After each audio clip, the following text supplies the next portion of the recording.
Silkyara tunnel में फंसे मजदूरों को निकालने का काम लगातार जारी है। मजदूरों को बचाने के लिए अब 6 प्लेन का तैयार किया गया और उस पर काम चल रहा है। लेकिन सवाल यही है कि आखिर ये रेस्क्यू ऑपरेशन कब पूरा होगा?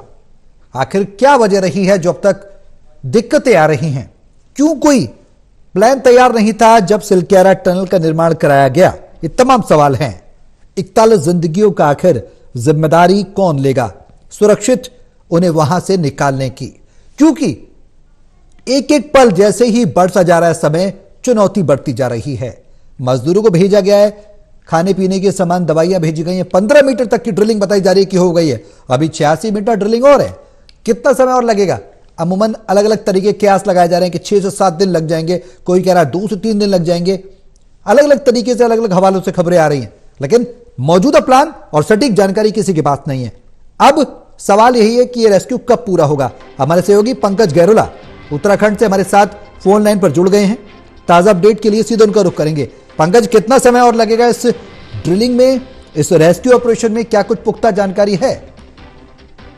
सौरभ, जिस तरीके से आज एक बार फिर जो रेस्क्यू ऑपरेशन है उसने गति पकड़ी है, अब प्लान बी जो है उस पर ज्यादा ध्यान दिया जा रहा है। जो वर्टिकल ड्रिलिंग हो रही है उस पर काम शुरू हो चुका है। आज अभी शाम तक जो अपडेट आई है उसमें लगभग 20 मीटर यहाँ पर इन्होंने ड्रिलिंग कर दी है और ये माना जा रहा है कि इसमें जो इन्होंने एवरेज बताया है कि लगभग 100 घंटे इसमें ड्रिलिंग में लग सकते हैं। तो लगभग 4 से 5 दिन का एवरेज ये मान रहे हैं कि यहाँ पर ड्रिलिंग होगी, क्योंकि यहाँ पर एक जो मशीन है वो अभी तक जो है केवल 45 मीटर तक की ही ड्रिलिंग करेगी। उसके बाद तब तक दूसरी मशीन आएगी।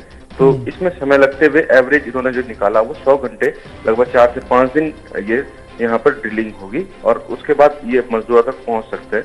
दूसरा, जो सिलक्यारा में जहां से ऑगर मशीन लगी थी, ऑगर मशीन को काटने का काम जारी है। कल दिन तक की इनको उम्मीद, कल सुबह तक बता रहे हैं कि कल सुबह तक ये जो बर्मा था, जो प्लेट थी ऑगर मशीन की, वो निकाली जाएगी और उसके बाद मैनुअली उसके अंदर जाया जाएगा, उसके अंदर ड्रिलिंग की जाएगी और उसके बाद जो ह्यूम पाइप है 800 मीटर का, तो वो पुशअप किया जाएगा। इसका कितना समय लगेगा इसकी अभी बता नहीं पाएंगे, क्योंकि उसके अंदर क्या कितने ऑर्गन, उसके अंदर क्या मेटल है नहीं है। अगर मेटल नहीं है तो हो सकता है उसमें जल्दी पहुंचा जाए, क्योंकि उसमें 8 से 10 मीटर की ही दूरी बची हुई है। तो ये अभी कोई नहीं बता पा रहा कि एग्जैक्ट कितना समय लगेगा, लेकिन फिर भी उम्मीद ये है कि जिस तरीके से वर्टिकल ड्रिलिंग में भी काम चल रहा है, तेजी से काम शुरू हुआ, आज दिन में ये काम शुरू हुआ है, तो अब तक 20 मीटर की ड्रिलिंग हो चुकी है और लगातार ये रात भर ड्रिलिंग होनी है। तो उम्मीद है कि जल्द से जल्द वर्टिकल ड्रिलिंग भी पूरी हो जाएगी 3 से 4 दिन में, और जो ऑगर मशीन है उसको काटकर कल से वहां पर भी ड्रिलिंग शुरू हो जाएगी। पंकज, ये भी जानकारी मिल रही थी कि अमेरिका से ऑगर मशीन मंगाई गई थी, वो खराब हो गई थी। ऐसी भी क्या कुछ जानकारी थी कि उसको भी डिप्लॉय किया गया था, हालांकि काम नहीं कर पाई वो? बिल्कुल, यही ऑगर मशीन जिससे ड्रिलिंग चल रही थी वो अमेरिका की ऑगर मशीन थी और इससे ही लगातार ड्रिलिंग चल रही थी। लगभग 45-48 मीटर यहाँ पर ड्रिलिंग हो चुकी थी और उसका जो वर्मा था, जो प्लेट थी, वो आगे जो वहां पर जाल था सरियाओं का, उस पे फंस गया था। उसके बाद उसकी प्लेट टूट गई थी।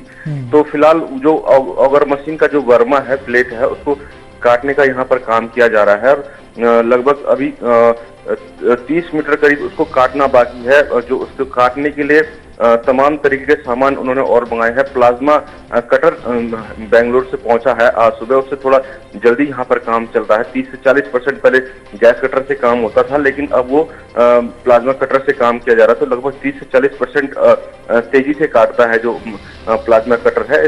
तो इस तरीके से यहाँ पर उसको काटने का काम चल रहा है। दूसरा ये बताया जा रहा है कि जब ये यहाँ पर जब ऑगर मशीन का प्लेट्स बाहर निकल जाएंगी तो उसके बाद जो वहाँ पर एनडीआरएफ के जवान है वो उस ह्यूम पाइप से अंदर जाएंगे और वो वहाँ मैनुअली ड्रिलिंग करके, उसके बाद जो ऑगर मशीन है वो उससे ड्रिलिंग तो नहीं कर पाएंगे, लेकिन उससे जो ह्यूम पाइप है उसे पुश कर सकते हैं। तो उस ऑगर मशीन का भी काम खत्म नहीं हुआ, उस ऑगर मशीन से ह्यूम पाइप पुश किए जाएंगे।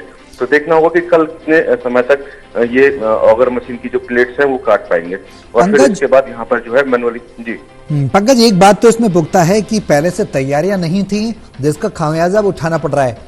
12-13 दिन से ऊपर का समय हो चुका है, उसके बाद भी सरकार के पास कोई पुख्ता जानकारी नहीं है। जो वहां पर डिप्लॉय किए गए थे। ठेकेदार जो टीम थी वहां पर जो काम कर रही थी उसके पास भी कोई पुख्ता जानकारी नहीं है कब तक रेस्क्यू किया जाएगा। तो ये तो जाहिर है कि पूरी तैयारी नहीं थी और ये सिलक्यारा टनल का काम चल रहा था। बिल्कुल, जिस तरीके से यहाँ पर जो ये हादसा हुआ है, ये घटना हुई है, साथ है कि जो इंतजाम थे वो पुख्ता नहीं थे, जो वहाँ पर टनल बनाने के नॉर्म्स थे वो पूरे नहीं किए जा रहे थे। अगर नॉर्म्स के हिसाब से यहाँ पे अगर टनल बनाई जाती तो शायद में ये घटना नहीं घटती, क्योंकि बहुत सारे नियम ऐसे जिसमें आराम से जो मजदूर है वो बच सकते हैं, क्योंकि उसमें जो ह्यूम पाइप अब ये अंदर डाल रहे हैं वो टनल बनाते समय ह्यूम पाइप हमेशा पड़े रहते हैं, लेकिन उन्होंने कुछ समय पहले वो ह्यूम पाइप हटा दिए। दूसरा, जो पैचिंग करनी चाहिए थी, जैसे जैसे खुदाई होती है टनल की, तो उसके ऊपर उसे कंक्रीट से पैच। पंकज, एक छोटा सा सवाल मुझे आपसे लास्ट में ये पूछना है कि बारिश का भी अंदेशा जताया है कि बारिश कोई बहुत बड़ा व्यवधान डाल सकती है। मौसम विभाग ने अंदेशा जताया कि बारिश हो सकती है अगले 3 से 4 दिनों के अंदर। बिल्कुल सौरभ, कल से यहाँ पर मौसम का बदलाव व रुख देखने को मिल सकता है। 3 दिन के लिए यहाँ पर मौसम का अलर्ट जारी किया गया है। जो 3500 मीटर से ऊपर के एरिया है वहाँ पर बर्फबारी होगी और उससे नीचे बारिश की संभावना यहाँ जताई गई है। तो कहीं न कहीं जो ये क्षेत्र है यहाँ पर बर्फबारी भी होती है और अच्छा खासा ठंडा यहाँ पर होता है। तो ये हो सकता है कि यहाँ पे खलल डाले, लेकिन फिर भी जो यहाँ पर जो एनडीआरएफ है और अन्य जो कर्मचारी लगे हुए हैं रेस्क्यू कार्य में, उनके हौसले बुलंद है। लेकिन जो खुला हुआ एरिया है, जैसे वर्टिकल जो ड्रिलिंग हो रही है, वहाँ पे कहीं ना कहीं उनको बारिश में और ठंड में मुसीबत का सामना करना पड़ेगा। जो ऑगर मशीन जहाँ पे काम कर रही है वहाँ तो बारिश बर्फबारी की इतनी संभावनाएं कम रहेंगी, लेकिन जो खुले में जो ड्रिलिंग हो रही है वहाँ कहीं ना कहीं इनको परेशानी का सामना करना पड़ेगा। बिल्कुल, अब देखना ये होगा कि कब तक ये मजदूर रेस्क्यू हो पाएंगे। उम्मीद यही करेंगे कि सभी मजदूर सकुशल वापस बाहर आ जाएं। बहुत शुक्रिया पंकज तमाम जानकारी के लिए।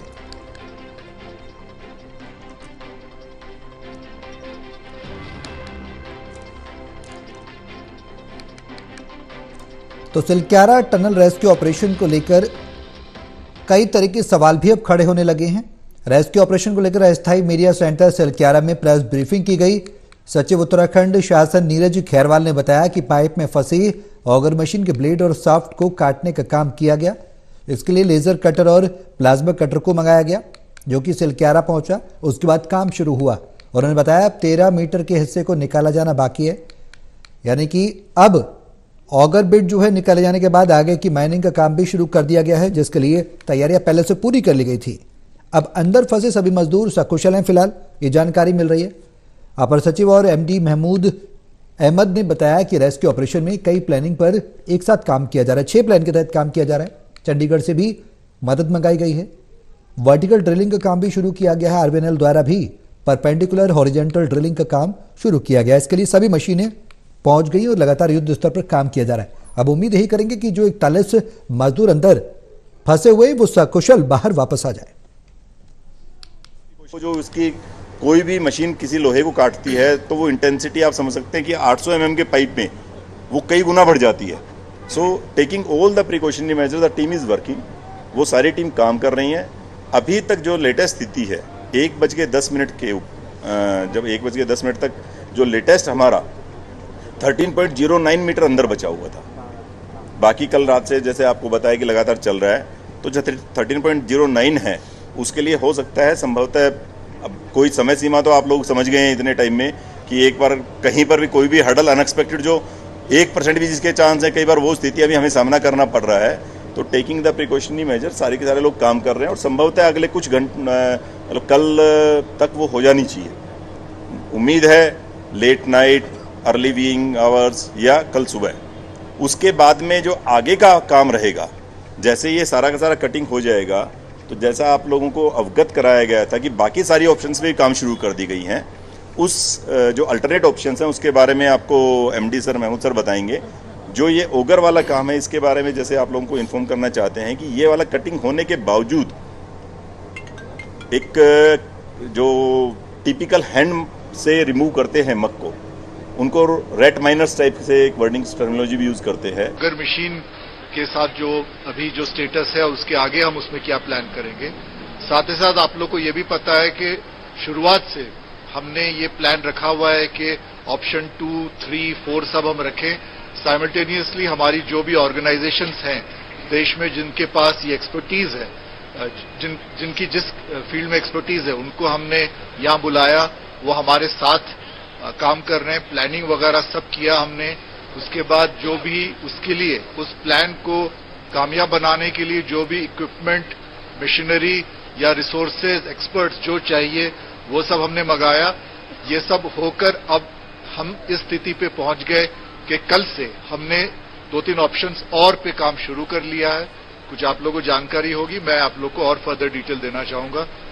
पहला उसमें तो ये आ गया कि SJVNL जो काम कर रहा है, SJVNL को हमने ये बोला है कि 1.2 मीटर डायमीटर, 1 मीटर से 1.2 मीटर डायमीटर का आप वर्टिकल ड्रिलिंग हमें करके दीजिए।